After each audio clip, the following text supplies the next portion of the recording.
কোরবানির ক্ষেত্রে এটা মনে রাখতে হবে, কোরবানি যেন হয় আমার আপনার জিন্দিগি গুনাহমুক্ত অবস্থা। নাই তো আসমানে যাবে না, আপনার ঘরে যাবে, আপনার ঘরে গোস্ত যাবে, চুলায় রান্না হবে, সিদ্ধও হবে, রুটির লগে খাইতেও পারবেন, সবই ঠিক আছে। কিন্তু আসমানে যেতে হলে, আল্লাহর কাছে যাইতে হলে তাকওয়া লাগবে, তাকওয়া লাগবে। টাকাটা হালাল হইতে হবে। 1 টাকা হারামের টাকা, এটা দিয়া কোরবানি কবুল হয় না। এবং হারাম টাকার শরিক যে হয় তার কারণে বাকিদের কোরবানিও কবুল হয় না। আপনি যদি বলেন বুঝমু কেমনে, না বুঝলে আপনি হেতের লগে করেন কেন? কথা বলেন না কেন? আপনি 1.5 লাখ টাকা 3 লাখ টাকার গরু লোক দেখাইতেন গেলেন কেন? আপনার সন্দেহ হয়, আবার সামর্থ্য আপনার পুরা নাই, কম, আপনি পুরা পারতেন না 1 লাখ টাকার কোরবানি দিতেন, আপনি খাসি কোরবানি দেন। এটা তো ইবাদত, এটা তো গোস্ত খাওয়া না। কথা বুঝছেন? এই জন্য মনে রাখতে হবে, 1 টাকা হারাম টাকা, সুদের টাকা, ঘুষের টাকা, বাজারে ব্যবসা করে ওজনে কম দেয়, তো এ তো ধোঁকাবাজ, এ তো ধোঁকাবাজ। পণ্যের গুণাগুণ 2 নম্বর মালরে 1 নম্বর বলে, 3 নম্বর মালরে 1 নম্বর বলে, এ তো ধোঁকাবাজ, বাটপার। তাহলে এই বাটপারে যে টাকাটা নিল, এটি বাটপারির টাকা না? কথা বলেন না কেন? তো এ তো নাজায়েজ টাকা। এই টাকা দিয়ে কোরবানি জবাই হবে প্রাণী, গোস্ত জোরসো হইব, ভাতও খাওয়ান যাইব, রুটিও খাওয়ান যাইব, তা আসমানে যাবে না। কোথায় যাবে না? আসমানে যাবে না, রবের কাছে যাবে না, মালিকের কাছে যাবে না। কথা শক্ত হইল, এটাই সত্য, শক্ত। মূলত এই সূরাটার নাম হলো সূরায়ে হজ। এই মুহূর্তে হজ্জের মৌসুম, এখন হজের মাস। কোরআনুল কারীমের মধ্যে আছে, আল্লাহ তাআলা ইরশাদ করেছেন, আল হাজ্জু আশহুরুম মা'লুমাত, হজ হয়ে থাকে নির্ধারিত কয়েকটি মাসে। এই নির্ধারিত মাস বলতে নবী সাল্লাল্লাহু আলাইহি ওয়াসাল্লাম নিজে ব্যাখ্যা করে বুঝাই দিয়েছেন যে নির্ধারিত মাস হলো 3টা, শাওয়াল, জিলকদ, জিলহজ। মানে রমজানের পরপরই 3 মাস। রমজান মাস যখন শেষ হয়, ঈদের চাঁদ উঠে, হজের মাস। এই জন্য সারা পৃথিবীর মুসলমানরা এই মুহূর্তে আল্লাহর ঘরের মেহমানদেরকে বিদায় দিচ্ছে। অর্থাৎ সারা বিশ্ব থেকে মুসলমান ইমানদাররা কম বেশি আল্লাহর ঘরের দিকে যাচ্ছে, আর অন্যান্য মুসলমানরা তাদেরকে বিদায় দিচ্ছে, দোয়া নিচ্ছে, তাদের কাছে বিভিন্ন রকমের কাকুতি আকুতি প্রকাশ করছে। তো এই হিসাবে আমাদের যারা ওলামায়ে কেরাম, বুজুর্গানে দ্বীনদের একটা আমল যে হজ্জের এই সময়টাতে বিশেষভাবে ওনারা হজ, কোরবানি এই সম্পর্কিত আলোচনা করে থাকে। ফলে আলহামদুলিল্লাহ আমরাও গত কয়েকদিন যাবৎ লাগাতার প্রতিদিন আল্লাহর বান্দাদের কাছে হজ, কোরবানি এই বিষয়গুলোর উপরে কিছু কিছু আলোচনা করার চেষ্টা করতেছি। তো আজকেও এটাকে সামনে রেখে আপনাদের সামনে এই আয়াতটা আমি পড়ছি। তাহলে এবার আসেন একটু কথা, কোরবানি আল্লাহ তাআলা আদম আলাইহিস সালাম থেকে নিয়ে এই পর্যন্ত এবং এখন থেকে নিয়ে কিয়ামত পর্যন্তের জন্য আল্লাহ তাআলা কোরবানি চালু করেছেন। হযরত আদম আলাইহিস সালামের 2 ছেলে হাবিল এবং কাবিল, এই 2 ছেলে বিবাহ নিয়ে ঝগড়া লাগছিল নিজেদের মধ্যে। এই ঝগড়ার সমাধানের জন্য আল্লাহ তাআলা তাদেরকে প্রথম কোরবানি করতে বলছিলেন। সেই থেকে কোরবানি শুরু, আজও চলছে, কিয়ামত পর্যন্ত চলবে। সুবহানাল্লাহ। সর্বযুগে, কথা খেয়াল করেন, আমি কমাইয়া কইতেছি, সর্বযুগে 1 নাম্বার মনে রাখতে হবে, কোরবানি সর্বযুগেই কবুল হবে তার নিজের মধ্যে তাকওয়া থাকবে যার। ইন্নামা ইয়াতাকাব্বালুল্লাহু মিনাল মুত্তাকিন। কোরআনে আছে হাবিল কাবিল 2 ভাই কোরবানি দেওয়ার পরে কাবিলের কোরবানি কবুল হয় নাই, কিন্তু হাবিলের কোরবানি কি হয়েছে? কবুল হয়েছে। তখন কাবিল বলছে লা আখতুলান্নাকা, আমি তোর মাইরা ফেলব, আমি তোকে মেরেই ফেলব। এই তখন হাবিল বলছে ভাই আমারে মাইরা লাভ নাই, বরং ইন্নামা ইয়াতাকাব্বালুল্লাহু মিনাল মুত্তাকিন, মনে রাখবা সর্বযুগেই কোরবানি কবুল হবে তার তাকওয়া থাকবে যার। তাকওয়া কি? তাকওয়া হলো 3 জিনিস। 1 নম্বর হলো সমস্ত গুনাহ বর্জন করা, 2 নম্বর হলো সমস্ত ইবাদতে লেগে থাকা, 3 নম্বর হলো সর্বাবস্থায় আল্লাহকে ভয় করতে থাকা। গুনাহ বর্জন, ইবাদত পালন, আল্লাহর ভয়, এটাই তাকওয়া। তাইলে যে ব্যক্তি শুধু কোরবানির দিন আমনে গরু জবাইয়ের আগেও বিড়ি খান, আমনের গতকালিকায়ও আমনের টাকা সুদের টাকা, আবার কোরবানির দিনও আপনি জোহরের নামাজও পড়েন না, আসরের নামাজও পড়েন না, কোরবানির দিনও আপনি মিছা কথা কন, আমনের মধ্যে ইবাদত, আল্লাহর ভয়, গুনাহ ত্যাগ বলতে কিছুই নাই, কোরবানির দিনও আপনি টেলিভিশন চান, নাচ গান চান, আমনের কোরবানি কবুল হইতো বুতে গেলেছিনি। কথা বুঝছেন না? আপনি কেন কোরবানি কবুল হবে? আপনি কোরবানি কবুল হওয়ার জন্য ব্যবস্থা নিছেন কি? গরু কিনবার জন্য না বুদ্ধি করছেন? মানুষ লইয়া গেছেন 3 জন, গরু বাজারে গরু চাইয়া লইছেন, সেটা তো ঠিক আছে, কিন্তু কোরবানি কবুল হওয়ার জন্য ব্যবস্থা নিছেন কি? কোরবানি কবুল হওয়া, গোশত খাওয়া আর কবুল হওয়া এক কথা না, জবাই হওয়া আর কবুল হওয়া এক কথা না। জবাই তো প্রতিদিনে হয়, যে কেউ জবাই করলেই তো গরু জবাই হবে, কিন্তু জবাই আর কবুল তো এক কথা না। গোশত খাওয়া আর কবুল হওয়া তো এক কথা না বাপ। অতএব আমি আপনাদের কাছে বললাম, এটা কোরবানি কিন্তু আর 10 দিনের গরু জবাই নয়। গরু আমাদের দেশে প্রতিদিন জবাই হয় কিনা কথা বলেন না? বাজারগুলোতে গরুর গোশত বেচা হইতেছে না? তো তাহলে গরু তো প্রতিদিনই জবাই হয়, তো কোরবানি আর আলাদা কি? কোরবানিও তো গরুই জবাই করে, তো এটা তো প্রতিদিন হইতেই আছে। তাহলে বোঝা গেল কোরবানি শুধু গরু জবাই নয়, আলাদা কিছু, আলাদা কিছু কি না, সেটা ইবাদত, আর সেটা কবুল হবে তার তাকওয়া থাকবে যা। আল্লাহ তাআলা কোরআনুল কারীমে বলছেন লান ইয়ানালাল্লাহা লুহুমুহা ওয়ালা দিমাউহা ওয়ালাকিন ইয়ানালুহুত তাকওয়া মিনকুম।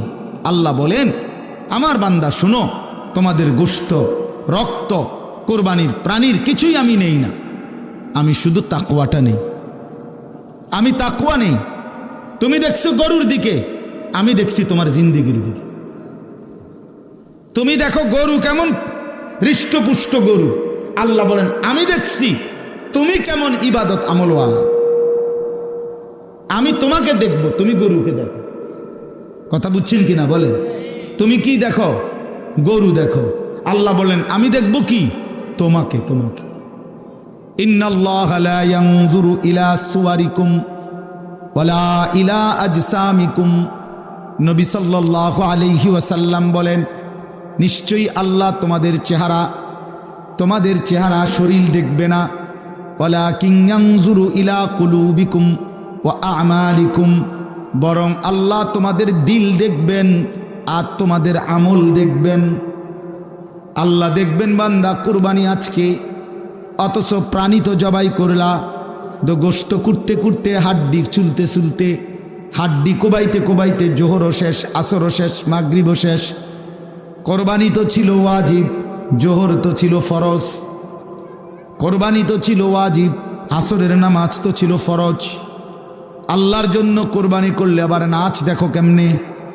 আল্লাহর জন্য কোরবানি করলে কোরবানির গোশত খাইতে খাইতে টেলিভিশনে নাটক, সিনেমা, নর্তকীর ছবি দেখো কেন?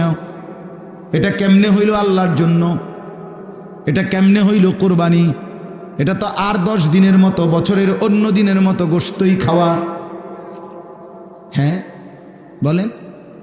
এই জন্য আমি বললাম কোরবানির ক্ষেত্রে এটা মনে রাখতে হবে, কোরবানি যেন হয় আমার আপনার জিন্দেগি গুনাহমুক্ত অবস্থা। নাই তো আসমানে যাবে না, আমনের ঘরে যাবে।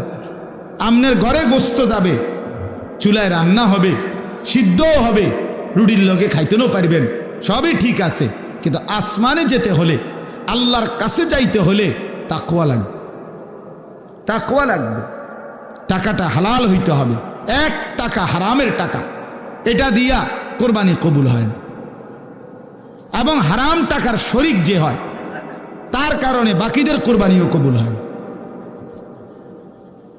আপনি যদি বলেন বুঝমু কেমনে, না বুঝলাম না, হেতের লগে করেন কেন?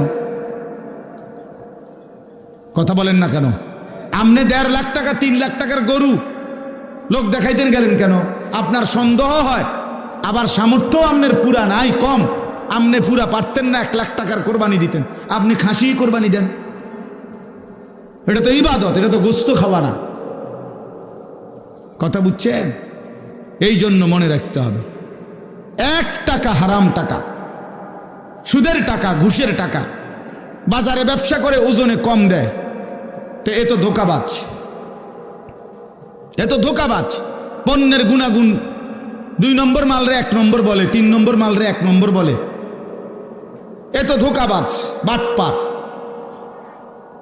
তাহলে এই বাটপারে যে টাকাটা নিল, এটি বাটপারির টাকা না? কথা বলেন না কেন? তো এ তো নাজায়েজ টাকা। এই টাকা দিয়ে কোরবানি জবাই হবে প্রাণী, গোস্ত জোরসো হইব, ভাতও খাওয়ান যাইব, রুটিও খাওয়ান যাইব, তা আসমানে যাবে না। কোথায় যাবে না? আসমানে যাবে না, রবের কাছে যাবে না, মালিকের কাছে যাবে না। কথা শক্ত হইল, এটাই সত্য, শক্ত। এরুম যদি আপনি বলবেন এরুম এরুম কইলে আর কয়জনে কোরবানি দিব, দিয়েন না আপনারা কেউ, অসুবিধা কি? কথা বলেন না কেন? আল্লাহ ঠেকে যাবে, ঠিক না? ফেরেশতারা আটকা ফিরে যাবো নাকি? তো আর অসুবিধা কি? তা সমস্যা কি? কোরআনে আল্লাহ বলছে ওমান কাফারা ফাইন্নাল্লাহা গানিয়্যুন আনিল আলামিন। আল্লাহ বলে তোমরা যারা হজ করতে অস্বীকার করো, অবজ্ঞা করো, অবহেলা করো, তাইলে মনে রাখো কোনো সমস্যা নাই, আমি আল্লাহ গোটা পৃথিবীর সমস্ত মানুষ কারো প্রতি মুখাপেক্ষী নই, আমি সবার থেকেই অমুখাপেক্ষী। কেউ যদি আমাকে সেজদা না করে আমি আল্লাহর বড়ত্বের মধ্যে কমবে না, আবার সবাই যদি আমাকে সেজদা করে তবুও আমি আল্লাহর বড়ত্বে বাড়বে না। আল্লাহ বাড়েও না কমেও না। কথা বোঝেন নাই? সবাই নাফরমানি করলেও আল্লাহ কমে না, সবাই জুনায়েদ বাগদাদি হয়ে গেলেও আল্লাহ কি হয় না? বাড়ে না। আল্লাহ তো আল্লাহই, ওয়াহুয়াল আলিয়্যুল আযীম, তিনি তো বড়ই, তিনি তো আজিম, তিনি তো আকবার। আল্লাহু আকবার, তিনি তো বড়ই। আপনি কীর্তন বড় বানাইবেন? আপনি বড় বানাইবেন কেন? বরং আল্লাহর নাম নিলে আল্লাহ আপনারে বড় বানাবে। কিতাবের মধ্যে আছে কোন বান্দা যখন বলে সুবহানাল্লাহ, বলেন তো, আবার বলেন তো, আল্লাহ বলে এটার অর্থ হলো হে আল্লাহ আমি আপনার পবিত্রতা বর্ণনা করিতেছি, এ সুবহানাল্লাহ অর্থ। তো আল্লাহ বলে আচ্ছা মাশাআল্লাহ বান্দা তুমি আমার পবিত্রতা বর্ণনা করছো, আমি তো এমনিতেই পবিত্র, তুমি বললেও না বললেও তো ঠিক আছে, সাব্বাহতানি, তুমি আমার পবিত্রতা বর্ণনা করেছো, চলো উসাব্বিহুকা, আমি তোমারে পবিত্র বানাই দিলাম।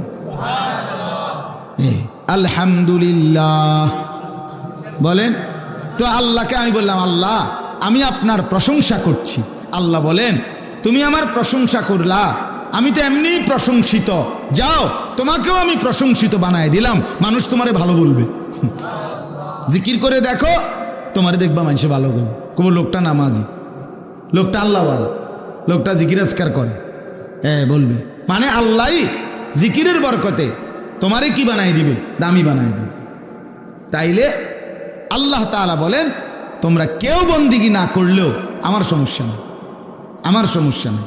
তাহলে আমার এই কথাটা আপনারা মনে রাখবেন, কোরবানি যেন হয় 100% হালাল টাকা থেকে, বলেন ইনশাআল্লাহ। 2 নাম্বার, কোরবানি যেন হয় গুনাহমুক্ত জীবন নিয়ে। কি নিয়ে বলেন না? গুনাহমুক্ত জীবন নিয়ে, গুনাহমুক্ত জীবন, গুনাহমুক্ত জীবন, গুনাহমুক্ত জীবন নিয়ে কোরবানি যেন হয় আল্লাহর সন্তুষ্টির জন্যে। এরপরে আসেন আরেকটা কথা, সেটা হলো হজ। আল্লাহ তাআলা বলেন প্রত্যেক জাতির জন্য আমি হজ্জের বিধান রেখেছি। এই জন্য হজ এটাও আল্লাহ তাআলার মহব্বতের ভালোবাসার সর্বোচ্চ নমুনা। সর্বোচ্চ নমুনা। কেউ যখন আল্লাহকে ভীষণ ভালোবাসে, প্রিয় নবী সাল্লাল্লাহু আলাইহি ওয়াসাল্লামকে খুব ভালোবাসে, তো ওই ব্যক্তির চূড়ান্ত ভালোবাসার নমুনা হজ। হজের মাধ্যমে আল্লাহর বান্দা আল্লাহর ভালোবাসার সর্বোচ্চ নমুনা পেশ করে যে আল্লাহ আমি নামাজ, রোজা, জাকাত, দান, সাদাকা, জিকির, কোরআন তেলাওয়াত, তাহাজ্জুদ, আউয়াবিন বাড়ির বইয়া পড়তে পড়তে, আদায় করতে করতে আপনার ভালোবাসা আমার এমন তীব্র হয়েছে, এখন আমি আপনারে তালাশ করবার জন্য আপনার ঘরে চলে আসছি। তা আল্লাহ তাআলা বলে ঘোরো, খুঁজো, আমারে খুঁজো, চারদিকে ঘোরো আমার ঘরের। তো বান্দা হজের মধ্যে, ওমরার মধ্যে আল্লাহর ঘরের চারদিকে ঘোরে, ঘুরতে ঘুরতে আল্লাহকে পেয়েই যায়, আল্লাহর মহব্বত পেয়েই যায়। আল্লাহ তারে এমন পবিত্র বানায়া দেয় যে রাসূলুল্লাহ সাল্লাল্লাহু আলাইহি সাল্লাম বলেন হজ শেষে একজন ইমানদার মায়ের পেট থেকে নতুন বাচ্চা যেরকম পবিত্র নিষ্পাপ হয়ে বের হলো, সে হাজী সাহেব এমন হয়েই বের হলো। বুঝছেন? এই জন্য হজ মানে আল্লাহর ভালোবাসার চূড়ান্ত নমুনা। রাসূলুল্লাহ সাল্লাল্লাহু আলাইহি সাল্লামকে যে ভালোবাসে, আপনি যদি বলেন একজন মানুষের গুণাগুণ খুব বললেন যে লোকটা এত ভালো, এত ভালো, এত ভালো, এত ভালো, এরপরে আমি আপনারে বললাম আরে আপনি যে লোকটারে এত প্রশংসা করছেন, উনি আছে তো, উনি চান্দিনায় থাকে, হ্যাঁ আমি উনারে দেখছি, কথার কথা আপনি বললেন, তো এই লোকটা কি বলবো? আরে বলেন কি, তো আমিও তো একটাবার উনারে দেখা দরকার। তো সেই ছোট্টবেলা থেকে কত লক্ষবার নবী সাল্লাল্লাহু আলাইহি ওয়াসাল্লামের নাম শুনছেন, কত হাজারবার, কতবার নবীর নামে গজল শুনছেন, নবীর জীবনী শুনছেন, নবীজির জন্য মহব্বত হয়েছে মনে। তো আপনি যখন শুনলেন ওই মদিনায় তিনি আছেন, তা আপনি যাবেন না তার কাছে? আপনি যেতে চাইবেন না? আপনার মনে চাইবে না কেন? এটা কেন মন চাইবে না? আহা মুসলমান, 3 ছেলে এবড়া বিদেশ পাঠাইছে, 3 36 লাখ টাকা খরচ করছে, এবড়া 4টা মাইয়া বিয়া দিছে, গড়ে 20 লাখ টাকা খরচ করছে, এবড়া বাইক বিল্ডিং করছে, 40 লাখ টাকা খরচ হয়েছে, এবড়া জমি কিনছে এই পর্যন্ত 30 শতক, এখানেও জমির মধ্যে 50 লাখ টাকা কিনছে, এবড়ার সব টাকার ব্যবস্থা হয়েছে জীবনে, কিন্তু 5টা লাখ টাকা আল্লাহর ঘরে যাওয়ার জন্য ওনার কপালে জুটে নেয়। মুসলমান এত বড় স্বার্থপর, এত বড় নিমক খারাপ।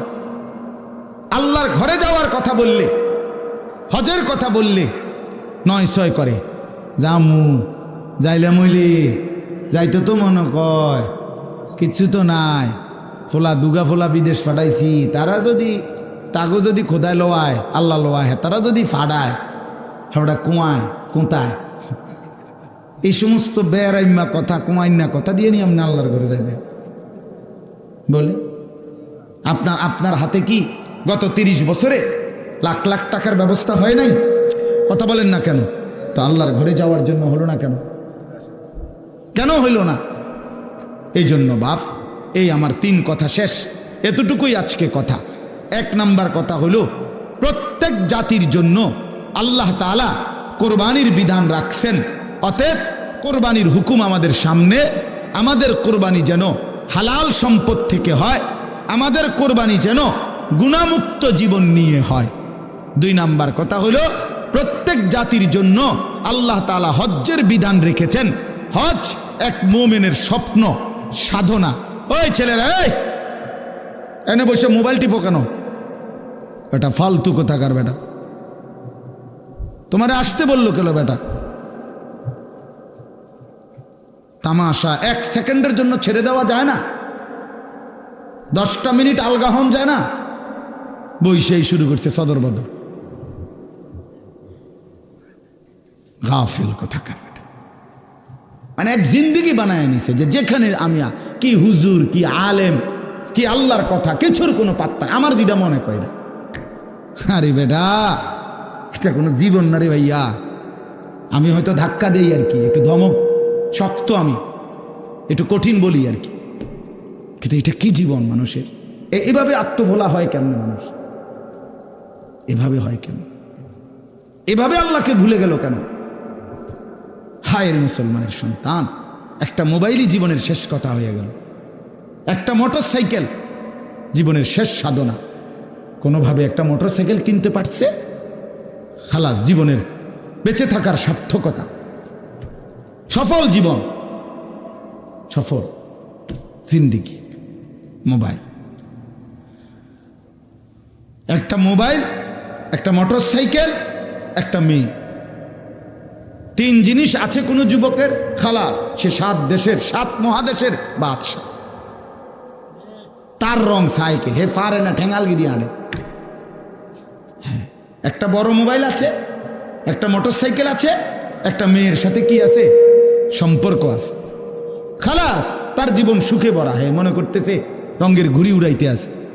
এই যে গুড্ডি ছাইরে দিছে, এবার শুধু সুতায় ছাড়ে, আর কঁটে না, আর নাডাই কি করে না, কঁটে না, রঙের গুড্ডি ছেড়ে দিছে। হ্যাঁ, আহা, হায় মুসলমান, হায় মুসলমান, হায় আমার নওজোয়ান, আল্লাহ আমাদেরকে মাফ করে দেন। চলেন বাপ, এতটুকুই বললাম। তাহলে 2 নাম্বার বললাম হজের কথা। মুমিনের স্বপ্ন সাধনা, যেই কোনো ইমানদার মুসলমানের দিলে আল্লাহর ঘর দেখার স্বপ্ন নাই, সাধনা নাই, চেষ্টা নাই, এটার জন্য কোশেশ করে না, এটা প্রকৃত আল্লাহকে ভালোবাসাওয়ালা বান্দা হইতে পারে না। আমরা পড়ছি কিতাবে, আল্লাহর বহু বান্দা পূর্বের জামানায় কানতেন, আল্লাহ হাজী সাহেবের গুড়ের ফোটলার মধ্যে কইরা পিঁপড়ামনের ঘরে যায়, আমি কি যাব না? আল্লাহ তারেও নিছে। আমি এইবারও দেখছি, নাম ভাই, এইবারও দেখছি যে পঙ্গু, ওই যে বেয়ারিংওয়ালা, আগে যে কাঠ লাগাইয়া, যে বেয়ারিং লাগাইয়া বাচ্চারা টানতো, খেলতো, গাড়ি বানাইতো, যে বুঝছেননি কথাটা, এরকম ছোট ছোট বেয়ারিং এর চাকা এটি দিয়ে টানে। এই বেয়ারিং লাগানো কাঠের একটা চাক্কাওয়ালা গাড়ির মধ্যে বৈশা, এই মানে মাটির মধ্যে ভর দিয়া দিয়া আল্লাহর বান্দা, কসম আমি দেখছি এইবার রমজানেও তাওয়াফ করতেছে। সে কেমনে গেল? সে কেমনে গেল? আল্লাহর ঘর ঘুরতেছে, অন্ধ লোক আমি দেখছি আল্লাহর ঘর তাওয়াফ করে, 1 2 জন না, 5 7 জন দেখছি, একটা পাও পুরা নাই এমন মানুষকেও দেখছি। আল্লাহ আমাদেরকে মাফ করে দেন। আল্লাহর ঘরের স্বপ্ন, এটা বড় স্বপ্ন। কক্সবাজার মোমেনের স্বপ্ন নয়, মক্কা মদিনা মোমেনের স্বপ্ন।